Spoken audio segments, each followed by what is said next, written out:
Bismillahirrahmanirrahim. Assalamualaikum warahmatullahi wabarakatuh. Innal hamdalillah nahmaduhu wa nasta'inuhu wa nastaghfiruh wa na'udzu billahi min syururi anfusina wa sayyiati a'malina. May yahdihillahu fahuwal muhtadi wa may yudlilhu falan tajida lahu waliyyan mursyida. Asyhadu an la ilaha illallah wahdahu la syarikalah wa asyhadu anna Muhammadan abduhu wa rasuluhu alladzi la nabiyya ba'da. Hadirin ikhwatu iman jemaah kuliah subuh yang mudah-mudahan Allah Rabbul Ghafur wa Rabbul Syakur senantiasa memberikan dan melimpah curahkan hidayah dan ampunannya untuk kita semua. Ikhwanu fiddin arsadakumullah. Pada kesempatan subuh ini kajian tafsir di majlis tafsir Iliyin ini masih mengkaji surat Al-Baqarah ayat 23. Al-Baqarah ayat 23. Kita bahas tajwidnya dulu. Wa in ihfa hakiki atau ihfa ab'ad ya. Nun mati ketemu dengan kaf secara terpisah. Itu betul-betul dibaca ikhfa, betul-betul dibaca ikhfa dan ditahan dua ketukan itu Pak, biar samarnya itu gimana ya, disebut nampak jadi rancu ya, biar samarnya itu betul-betul samar gitu. Berbeda dengan kungtum. Wa in kungtum, kungtum itu ikhfa juga, nun mati ketemu tak ikhfa, tapi ikhfanya ikhfa akrab, ikhfa dekat lah gitu. Kalau yang tadi ikhfa jauh, samar tetapi tidak sesamar ikhfa abad, karena nun mati ketemu taknya itu dalam satu kata gitu. Jadi membacanya bisa dibedain. Wa in kuntum, nah itu samar yang pertama beda dengan samar yang kedua. Wa in kuntum, nah, tum idhar safawi, nun mim mati ketemu dengan fa secara terpisah. Jadi betul-betul dibaca idhar, dibaca jelas mimnya itu di bibir. Fi matbiya roy, fi roy mim roy madlain atau harap lin. Ya mati didahului fathah, tapi karena di tengah-tengah kata dibaca panjang, cuman tidak sepanjang ketika jatuh pada waqaf, pada tanda berhenti. Roy bim idgham bigunna, kasrotain ketemu dengan mim, jadi diidghamkan membacanya itu, dimasukkan ke mim dengan mendengung. Bim terlebih-lebih kasratain ketemu dengan huruf mim. Nah mim ini sendiri kan gunnah itu Pak, jadi mendengungnya itu harus lebih nampak gitu. Mim gunnah, asalnya itu idgham bi gunnah, itu asalnya itu kan min ketemu dengan ma. Jadi antara mim dengan mim itu awalnya ada nun itu Pak, min ma gitu. Kemudian nunnya dihilangkan diganti dengan tasdid jadi mim na ma mad tabi alif nazalna mad tabi alif. Nah, itu lamnya nggak usah dibaca idhar, Pak. Lam sukun nggak usah dibaca idhar. Jadi nazalna na mad tabi alif ala mad badal amb qalqalah sugro. Jadi baknya itu dipantulkan tapi secara ringan. Sugro itu kecil dengan ringan itu identik.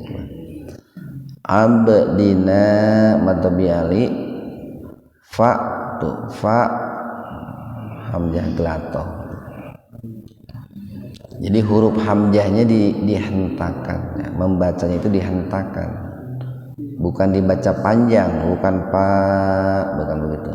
Bifa tu matabi wawu bisu matabi wawu pakai sin, itu bukan pakai sod. Kalau pakai sod itu jadi gambar artinya. Pakai sin. Bisu rotim idgham biguna. Mim idgham biguna juga. Nun mati ketemu dengan mim. Kalau yang sebelumnya mim mati ketemu mim, sama-sama idgham biguna. Mit fa itu ujung lidahnya digigit, nah. Jadi bedain dengan sin. Bisuratim mim misli. Kalau seandainya nggak kuat lalu mau berhenti di situ, kan seringkali di situ banyak yang berhenti, itu hanya disukunkan. Yang sebetulnya idealnya itu disambung, nggak berhenti. Mim mitlihi itu menjadi mad silah qasirah. Karena huruf sebelum ha yaitu lam itu dihidupkan atau hiduplah. Lam itu kan di kasroh hidup. Maka hi-nya itu menjadi mad silah qasirah, dibaca panjang dua ketukan. Mislihi wad qalqalah sugro matabi wawu syuhada mad wajib muttasil. Matabi alif bertemu hamzah dalam satu kata, dibacanya tidak tobi'i, ya. Panjangnya tidak tobi'i, tidak biasa, tapi luar biasa gitu. 4-6 ketukan. Akum idgham mimi, ya. Mim mati ketemu dengan mim. Jadi sebetulnya mim yang pertama dimasukkan ke mim yang kedua. Ming ifa hakiki atau ifa ab'an. Du mantabi wawu nil tarkik, Pak. Lafaz Allah didahului kasroh itu. Jadi lafaz Allah ini dibaca tipis. Dunilla ing ifa hakiki atau ifa ab'an. Kung ifa juga, ifanya ifa akrob, kungtum idhar safawi. So mad alif atau mad badal dikin mad arid li sukun. Karena ada waqaf, nah, waqaf itu tanda berhenti, terminal lah, didahului oleh mad tabi'iyah. Ikhwanu fiddin arsadakumullah. Di ayat 23 ini Allah Subhanahu wa taala berfirman, dan khitabnya khitabnya atau perkataan Allah itu ditujukan kepada dua model manusia. Kemarin kan kita sampaikan bahwa dalam ayat-ayat sebelumnya Allah menyebutkan 3 model manusia. Pertama orang beriman, yang kedua orang kafir, dan yang ketiga orang-orang munafik. Nah, di ayat 23 ini perkataan Allah itu ditujukan kepada 2 model manusia yang terakhir, yaitu orang-orang kafir dan orang-orang munafik. Wa dan in jika, itu kalau dalam bahasa Arab in itu disebutnya harfus syarat, huruf syarat gitu. Huruf syarat. Syarat itu kan sesuatu yang harus dipenuhi jika ingin mencapai sesuatu. Sesuatu yang harus dipenuhi jika ingin mencapai apa yang diinginkan, itu syarat. Dan biasanya syarat itu dilakukan sebelum mendapatkan sesuatu yang diinginkan. Syarat sahnya sholat, wudhu kan gitu. Wudhu itu kan sebelum sholat. Kamu boleh kerja di saya, syaratnya ini. Dia harus dipenuhi itu sebelum mendapatkan sesuatu. In jika, wa in dan jika, kungtum. Nah, kungtum itu asalnya kana plus angtum, itu digabungkan menjadi kungtum. Kana itu keadaan, angtum itu kalian gitu. Kalian di sini maksudnya adalah orang kafir dan orang-orang munafik, Pak. Jadi wahai orang-orang kafir, wahai orang-orang munafik, jika kalian itu dalam keadaan, nah itu. Biasanya di Al-Quran disisipi kata tetap itu, Pak, di Quran terjemah itu. Karena kananya kan fi'il madi. Fi'il madi itu sesuatu yang sudah berlalu, dan itu menunjukkan sebuah kepastian. Maka di situ disisipi dalam kurung, biasanya di Quran terjemah itu tetap gitu. Dan jika kalian berada tetap dalam keadaan fi dalam roibin, keraguan, dan jika kalian tetap berada dalam keadaan ragu gitu. Nah, tempo hari pernah kita sampaikan bahwa dalam Al-Quran itu ketika Allah menyebutkan kata ragu atau keraguan, itu kan ragu itu berkaitan dengan sifat hati itu. Hati itu kan bisa yakin, bisa ragu. Nah, Al-Quran itu seringkali menyebut ragu atau keraguan itu satu dengan syakun, yang kedua dengan raib. Ada perbedaan itu pas syakun dengan raib itu. Kalau syakun itu keraguan dikarenakan ada 2 pilihan gitu, antara A dengan B gitu. Dua-duanya itu bagus gitu.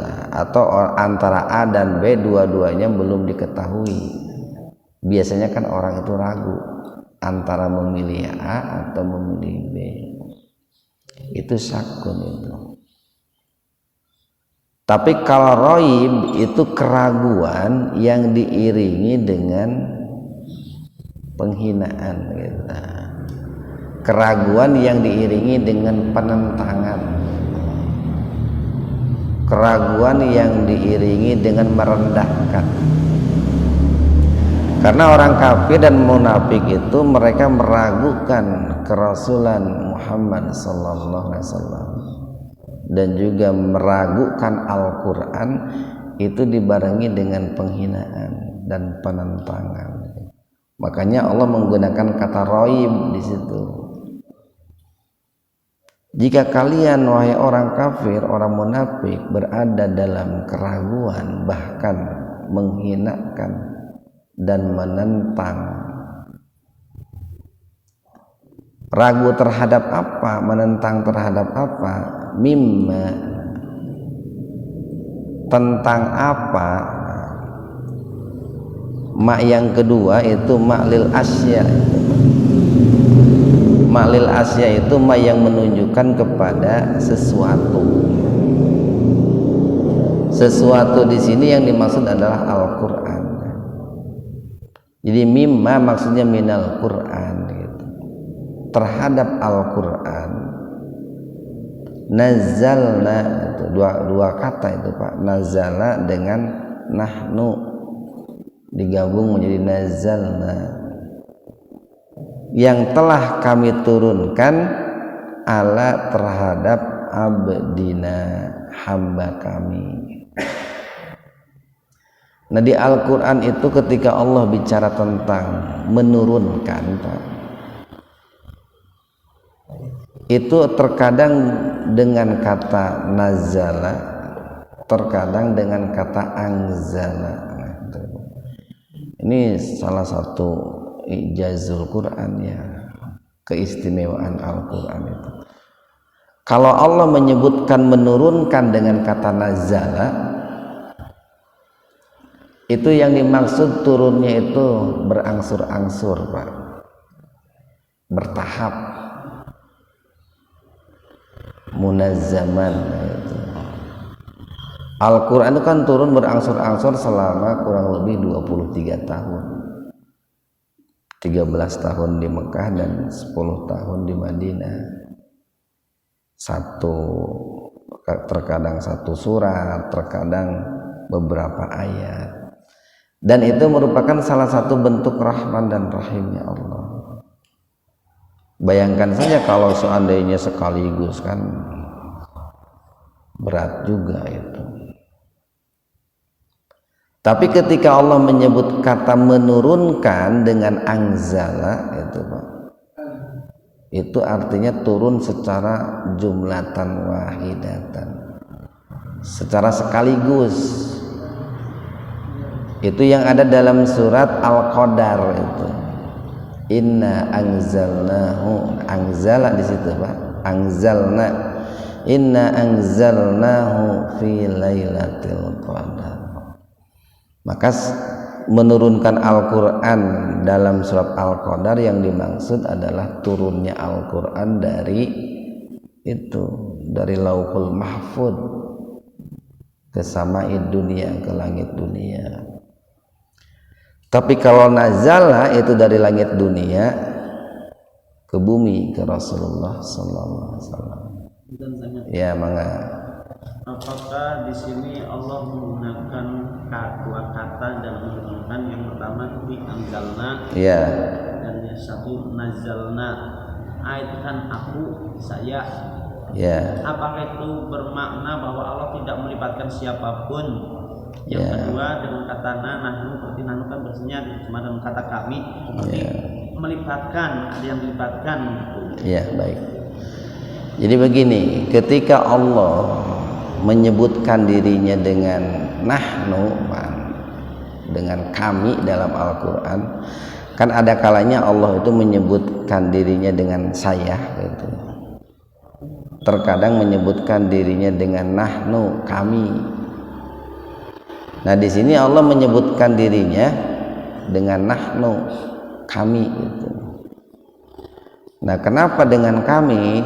Satu itu untuk menunjukkan keagungan Allah. Kami itu kan kalau orang bicara mengatakan kami, kami dari jamaah Masjid Al-Muhajirin itu kan menunjukkan sesuatu yang besar gitu. Kemudian yang kedua, kalau menggunakan kami itu karena ketika Allah menurunkan Al-Quran ke Nabi Muhammad itu kan menyuruh malaikat Jibril, tapi bukan berarti Allah tidak mampu gitu menurunkan Al-Quran langsung kepada Nabi Muhammad, tetapi Allah menurunkannya itu melalui malaikat Jibril, atau Allah perintahkan kepada malaikat Jibril untuk menyampaikan firman Allah. Karena kan tidak semua pesan Allah itu disampaikan melalui malaikat Jibril, terutama sholat itu kan Pak. Perintah sholat 5 waktu itu kan Allah undang Nabi Muhammad itu ke Sidratul Muntaha dalam peristiwa Isra Mi'raj itu tidak melalui malaikat Jibril gitu, tapi Allah langsung bicara kepada Nabi Muhammad. Allah perintahkan kepada Nabi Muhammad. Nah itu di situ menggunakan nahnu ya. Jadi di sini menggunakan nazala plus nahnu, kami, karena Al-Quran itu diturunkan secara berangsur-angsur. Dan tadi kita katakan ini merupakan salah satu bentuk rahmat Allah, Rahman dan Rahimnya Allah.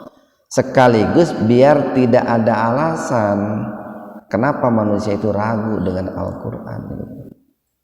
Kenapa manusia itu menolak Al-Quran? Kan palamun turuna sekaligus, lalu manusia itu meragukan Al-Quran, bisa wae alasan teh.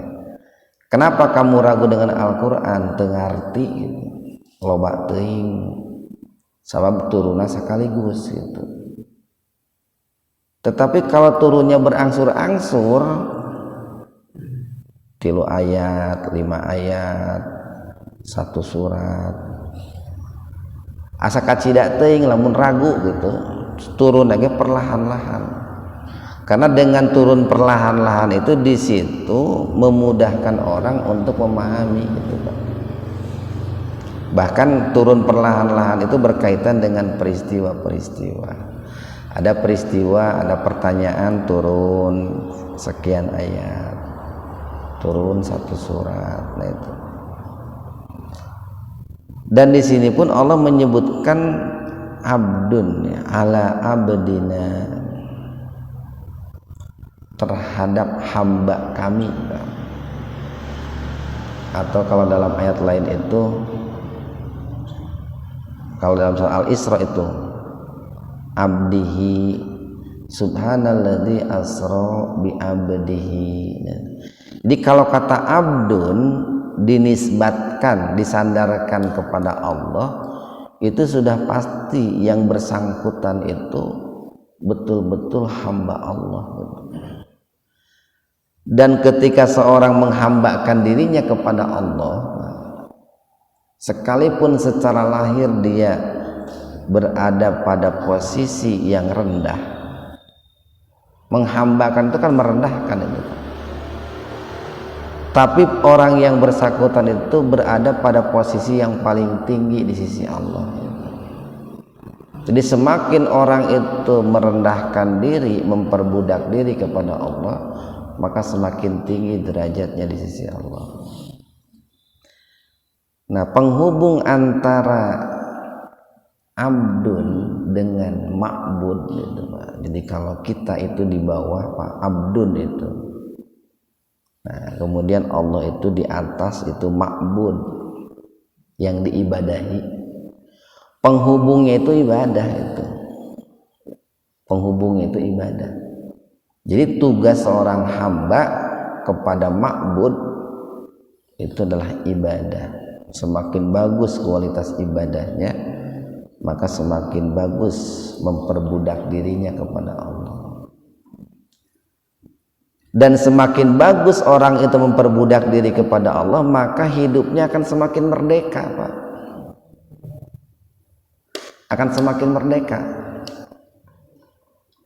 Tetapi kalau sebaliknya orang itu memperbudak dirinya kepada Allah tidak bagus, maka dia akan diperbudak oleh yang lain selain Allah. Ketika orang itu diperbudak oleh yang lain selain Allah, maka tidak merdeka lagi. Bapak diperbudak oleh jabatan, tidak merdeka Pak.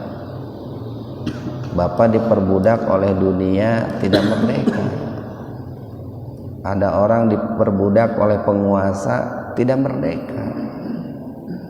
Nah, biasanya orang itu ketika hidupnya kurang merdeka gitu, itu penghambaan kepada Allahnya kurang bagus itu. Jadi bukti penghambaan kepada Allah itu kurang bagus, dia banyak memperbudak dirinya kepada sesuatu selain Allah.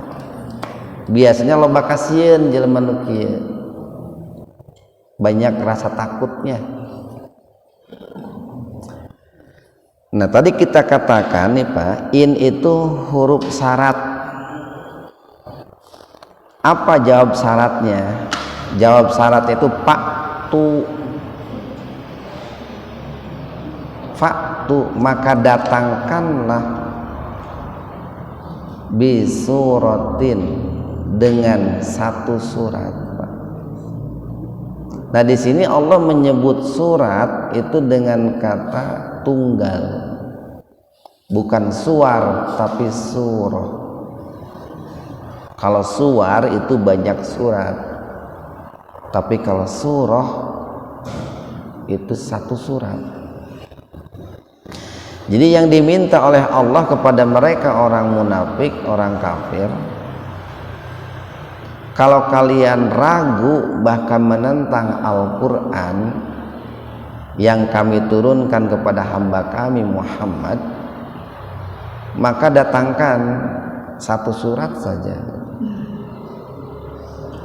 tongting 2 surat atau 3 surat atau lebih, satu aja. Mimislih, yang semisal dengannya. Itu ada hi itu Pak. Hi-nya itu kembali ke Al-Quran, domir, kata ganti untuk Al-Quran.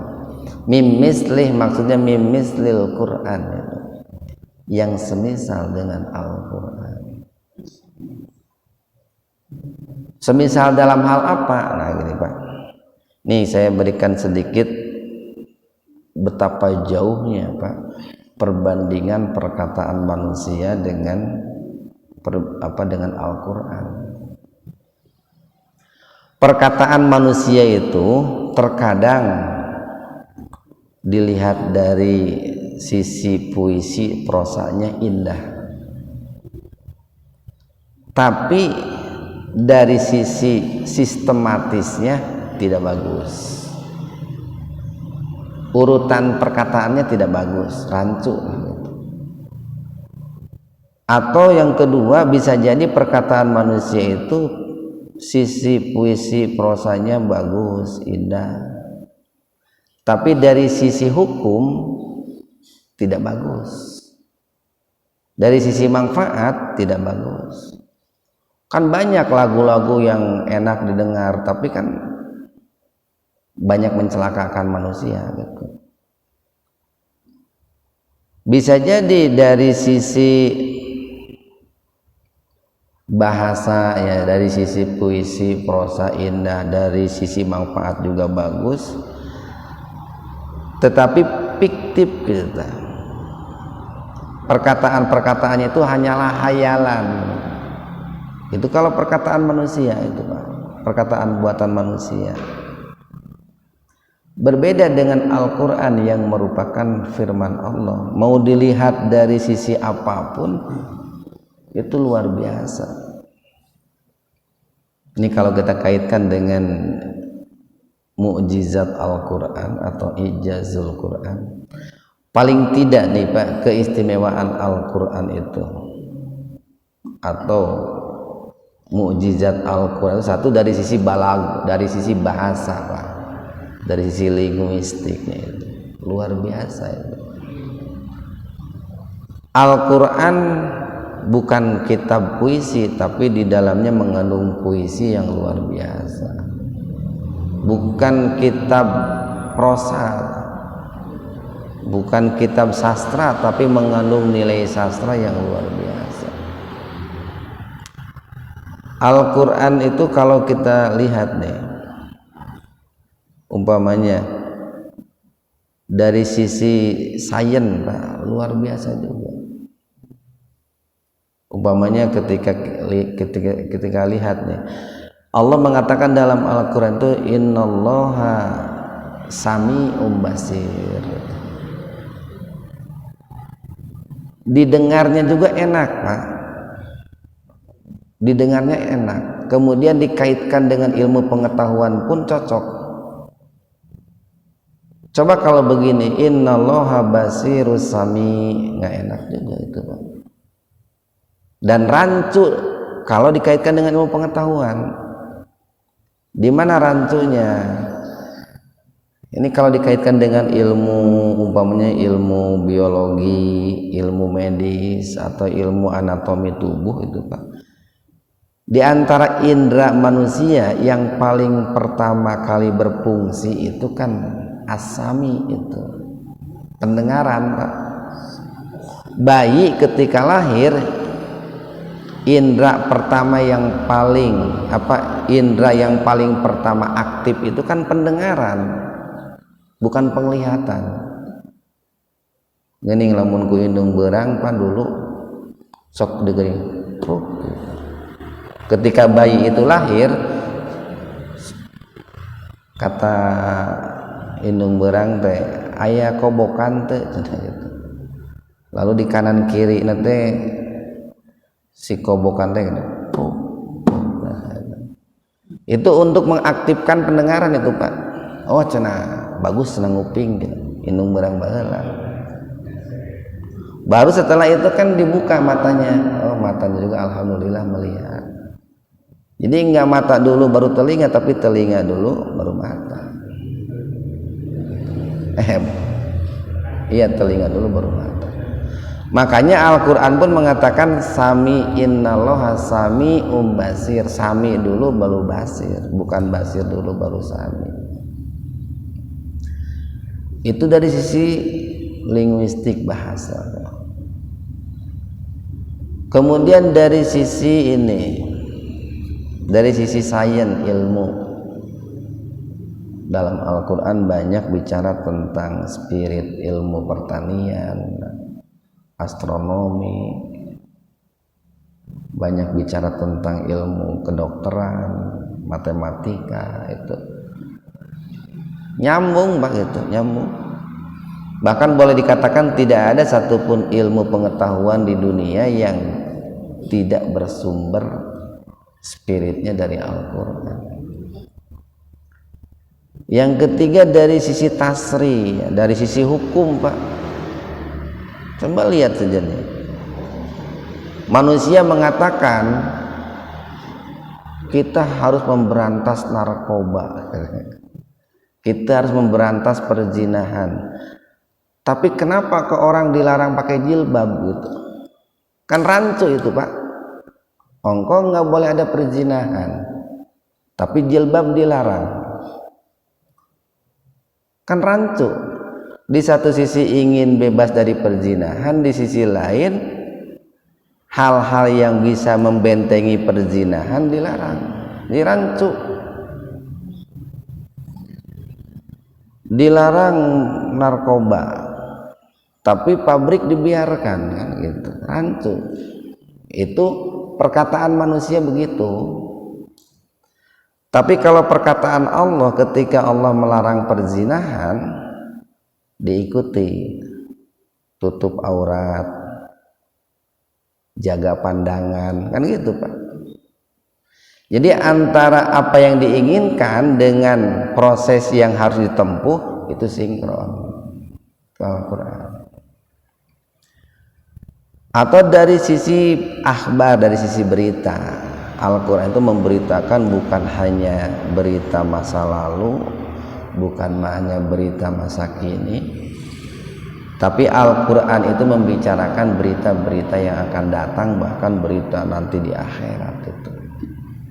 Nah itu yang Allah pinta itu kepada orang kafir, orang munafik itu, coba kamu itu kalau ragu, datangkan satu ayat saja yang kualitasnya seperti Al-Quran, baik kualitas bahasanya, kualitas puisinya, kualitas prosanya, kualitas ilmiahnya, kualitas medisnya, kualitas ilmu biologinya.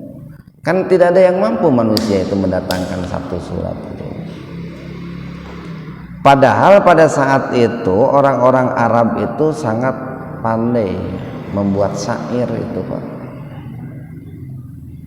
Jadi kalau muncul nih Pak nih, kalau muncul pertanyaan, kenapa kok mukjizat terbesar Nabi Muhammad itu Al-Qur'an? Karena pada saat itu yang orang baru dipandang hebat Pak di zaman Nabi Muhammad itu, kalau orang itu bisa menciptakan syair ya Pak, baru dikatakan hebat. Kan nanti setiap zaman itu berbeda-beda Pak. Sesuatu yang diunggulkan atau dianggap hebat oleh setiap zaman itu beda. Dulu pada zaman Nabi Musa, orang itu dianggap hebat kalau bisa sihir.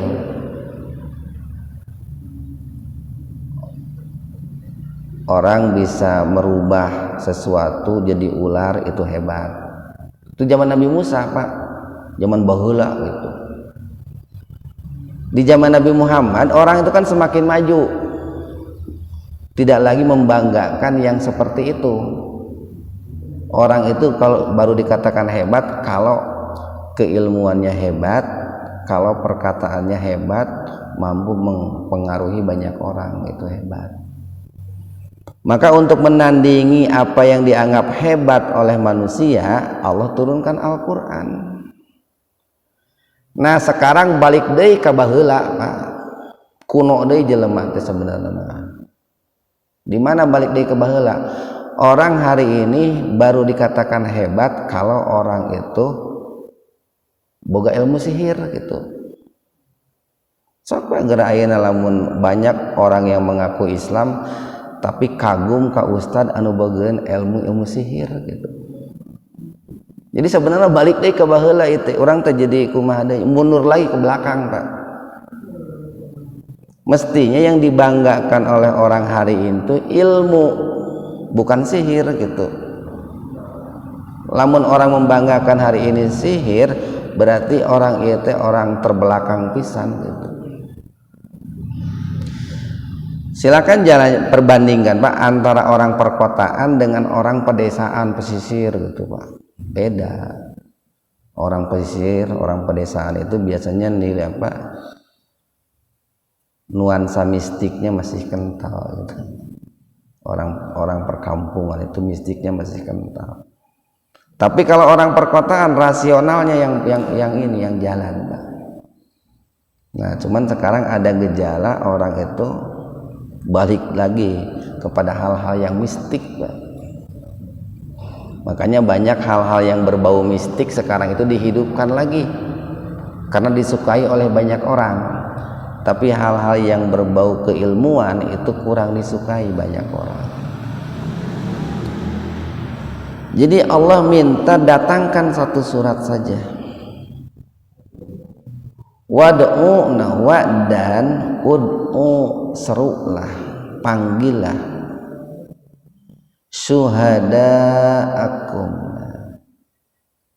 Syahid itu kan saksi Pak, saksi-saksi kalian, penolong-penolong kalian. Yang tentu karena di sini yang namanya saksi itu syarat sebagai saksi atau seseorang dijadikan saksi kan biasanya bukan orang sembarangan. Aya saksi ahli kan gitu Pak ya. Aya saksi dari orang yang ahli bahasa. Ada saksi ahli dari orang yang ahli hukum. Jarang yang dijadikan saksi itu orang biasa Pak. Jarang yang namanya saksi itu. Nah di sini Allah menyebutkan kata saksi apa yang diminta oleh Allah itu serulah penolong-penolong kalian itu dengan kata syuhada. Artinya yang diminta oleh Allah bukan orang biasa untuk menolong mereka itu orang-orang terpandang berilmu lah. Jadi serulah saksi-saksi kalian, penolong-penolong kalian, min duni selain Allah, min dunillahi selain Allah. In jika kuntum keadaan kalian shodikin orang-orang yang benar, jika kalian itu termasuk orang-orang yang benar. Dan ini tidak pernah ada yang mampu itu Pak. Jadi dari dulu sampai sekarang, bahkan sampai akhir zaman, itu tidak akan pernah ada orang yang mampu untuk menandingi mukjizat Al-Quran. Bahkan kalau kita lihat nih pada dalam surat Al-Isra, Al-Isra itu surat berapa? 17 ya. Surat Al-Isra ayat 88, coba dibuka. Halaman 291 tuh. Halaman 291 surat Al-Isra ayat 88. Tuh.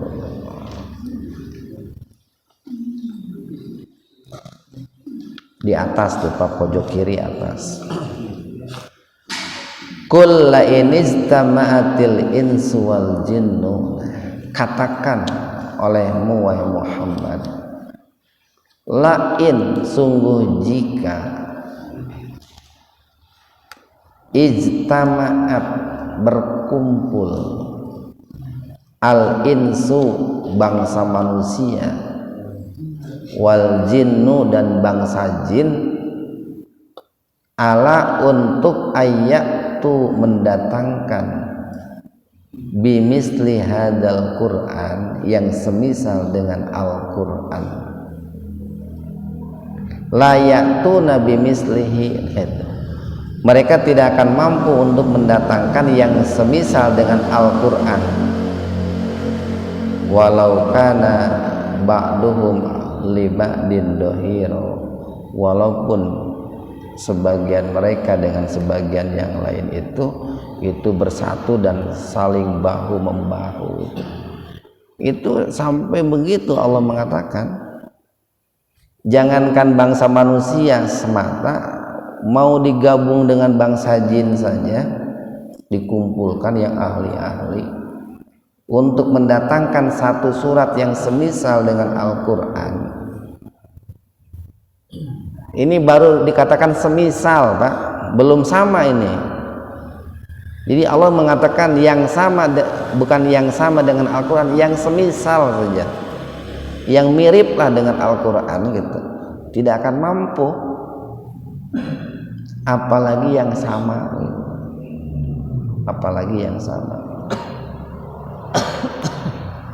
Nah, tadi kita katakan bahwa di awal itu ada in, harfus syarat gitu. Jadi kalau saya bahasakan bebas begini, kalian boleh gitu meragukan Al-Quran, menentang Al-Quran, syaratnya gitu, kalian harus mampu mendatangkan satu surat yang semisal dengan Al-Quran. Tapi kalau tidak mampu mendatangkan satu surat, tidak mampu memenuhi syaratnya, nggak boleh meragukan atau menentang Al-Quran. Nah gitu Pak, fungsinya kita memahami bahasa itu seperti in, harfus syarat untuk apa? Biar kita lebih mudah dalam memahami Al-Quran itu. Ayat 24, fa'in, fa maka, in jika, lam tidak, taf'alu kalian mengerjakan, kalian mendatangkan, atau kalian membuat, maka jika kalian tidak, kalau saya lebih senang begini, menafsirkannya itu mendatangkan, karena sebelumnya kan Allah meminta mendatangkan, faktu itu datangkanlah. Di fa illam taf'alu, maka jika kalian tidak mampu mendatangkan satu surat itu, wa dan lan sekali-kali tidak. Nah, itu. Jadi kalau dalam bahasa itu, dalam bahasa Arab ada tingkatan, ada lam itu, ada lan. Lan itu tingkatannya lebih tinggi. Sekali-kali tidak gitu. Walan dan sekali-kali tidak taf'alu, kalian mampu membuat, kalian mampu mendatangkan. Jadi maka jika kalian tidak mampu mendatangkan satu surat Al-Quran, membuat satu surat yang semisal Al-Quran, dan kalian sekali-kali tidak akan mampu mendatangkan satu surat yang semisal Al-Quran, maka apa kata Allah? Fattaku, maka takutlah annaro, kepada api neraka, allati, yang mana api neraka itu waquduha, bahan bakarnya itu iya mendina iya manaon yang aya nama suluhna lah gitu, atau minyaknya gitu. Dua itu bahan bakar itu dua, satu annasu manusia, wal hijar batu. Dan manusia di sini ditempatkan sebagai bahan bakar utama gitu Pak. Baru bahan bakar kedua itu adalah batu. Nah, para ulama banyak yang menafsirkan kenapa kok hijaroh gitu. Kenapa kok hijaroh? Karena dulu ketika Rasulullah SAW diutus, banyak orang-orang kafir, orang-orang musyrik itu yang menjadikan Tuhan-Tuhan selain Allah itu berupa berhala, dan berhalanya itu terbuat dari batu gitu kan. Maka berhala-berhala itulah yang akan dijadikan bahan bakar oleh Allah kelak di yaumul akhir. Itu kenapa di sini menggunakan kata hijarah itu. Allati waquduhan nas wal hijar. Nah, ini ketika ketika nih suatu hari ada sebuah kisah yang sangat inspiratif, Pak. Ada seorang anak kecil gitu ya, ada seorang anak kecil. Ketika waktu itu Abu Hanifah mau ke masjid, seorang imam Abu Hanifah mau ke masjid. Ada seorang anak kecil yang ketika Abu Hanifah mengimami sholat lalu membacakan ayat ini, anak kecil itu menangis itu. Lalu Imam Abu Hanifah bertanya, wahai anak gitu, kenapa kamu menangis? Lalu anak kecil itu menjawab, saya takut dengan ayat yang tadi imam baca. Kenapa kamu takut? Kan tadi imam mengatakan bahwa bahan bakar api neraka itu adalah manusia dan batu-batu. Lalu Imam Abu Hanifah mengatakan, menghibur anak itu, kamu tidak perlu takut katanya. Apalagi kamu kan masih kecil katanya. Kan kamu belum terkena beban taklif gitu. Ayat ini ditujukan untuk orang-orang yang sudah baligh gitu, yang sudah dewasa gitu. Kamu kan belum baligh gitu. Tetapi anak itu menjawab gitu, wahai imam gitu, kan ketika kita menyalakan api katanya, agar api itu bisa menyala, yang pertama kali dibakar itu kan bukan kayu yang besar katanya, tapi kayu yang kecil-kecil dulu biar apinya bisa nyala. Saya takut nanti ketika api neraka itu dinyalakan, yang dibakar itu justru orang-orang yang kecil dulu, baru orang-orang yang gede katanya. Nah itu. Lalu Imam Abu Hanifah mengatakan, wahai saudara-saudara jamaah-jamaah, kan lagi habis sholat berjamaah itu. Ternyata anak ini walaupun masih kecil, rasa takutnya kepada Allah melebihi kita orang dewasa. Takutnya kepada Allah melebihi kita orang dewasa. Jadi bahan bakarnya itu adalah manusia dan batu-batu, Pak. Itu kan pilihan, Pak. Jadi kalau kalian tidak bisa mendatangkan satu surat yang semisal dengan Al-Quran, maka tidak ada lagi kecuali kalian itu harus takut kepada Allah yang bahan bakarnya itu manusia dan batu-batu. Nah, bagaimana bentuk takutnya kalau dikaitkan dengan ayat sebelumnya nih, Pak? Dikaitkan dengan ayat 21, wujud takutnya itu adalah u'budu rabbakum, hanya beribadah kepada Allah. Kalau dikaitkan dengan ayat 23, wujud takutnya itu harus yakin dengan Al-Quran, jangan meragukan Al-Quran, harus memuliakan Al-Quran, jangan menghinakan Al-Quran gitu.